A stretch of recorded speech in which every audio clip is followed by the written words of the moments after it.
Assalamu alaikum wa rahmatullah.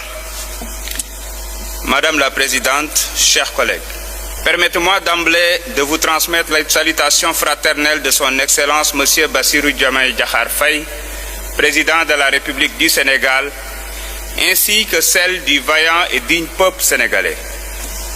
C'est pour moi un devoir de prendre la parole devant cette auguste assemblée à un moment où notre monde est en proie à des bouleversements multiples et profonds.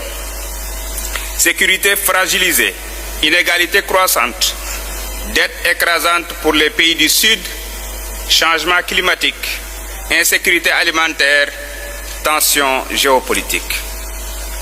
Nous pouvons le constater, le monde est en tourmente et nul n'est épargné.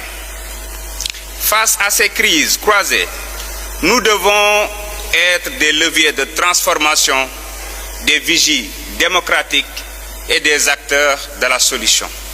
La coopération parlementaire et le multilatéralisme ne sont plus des options, ils sont une nécessité, car aucun État ne peut seul lever les défis du XXIe siècle.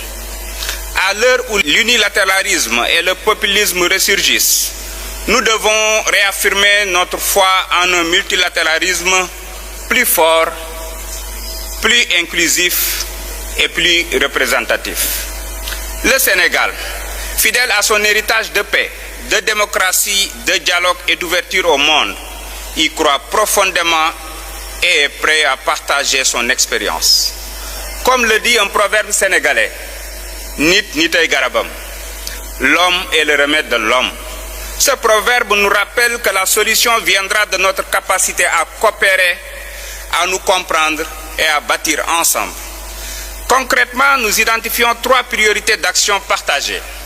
En premier lieu, la justice sociale, en luttant contre les inégalités, en promouvant l'accès universel à l'éducation, à la santé et à l'emploi, et en plaçant les droits humains au cœur de nos législations.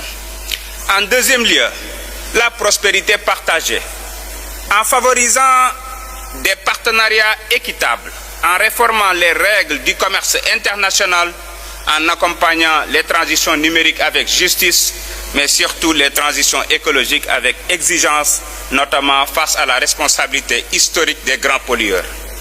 Enfin, une troisième priorité essentielle, la paix et la sécurité, en soutenant activement les mécanismes de prévention des conflits et les processus de médiation dans les zones de crise, notamment au Sahel, voisinage immédiat du Sénégal.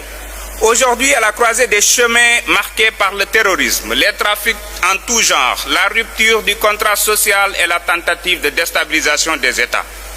Dans les Grands Lacs, avec la situation préoccupante à l'est de la République démocratique du Congo, en Ukraine, où une guerre prolongée continue de déstabiliser l'ordre mondial, mais surtout au Moyen-Orient, où les souffrances humaines ont atteint un seuil insoutenable.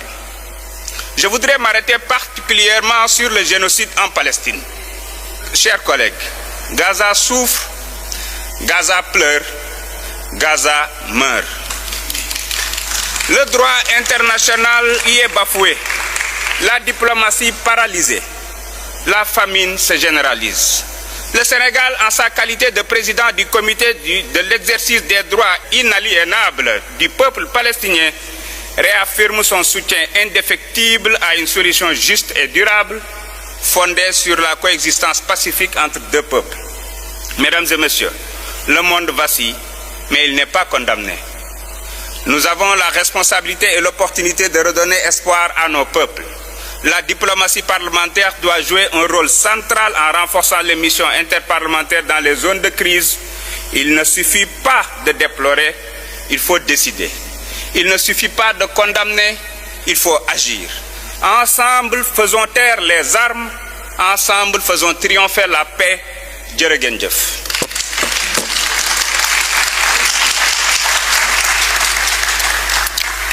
Thank you, President of the National Assembly of Senegal, for your statement.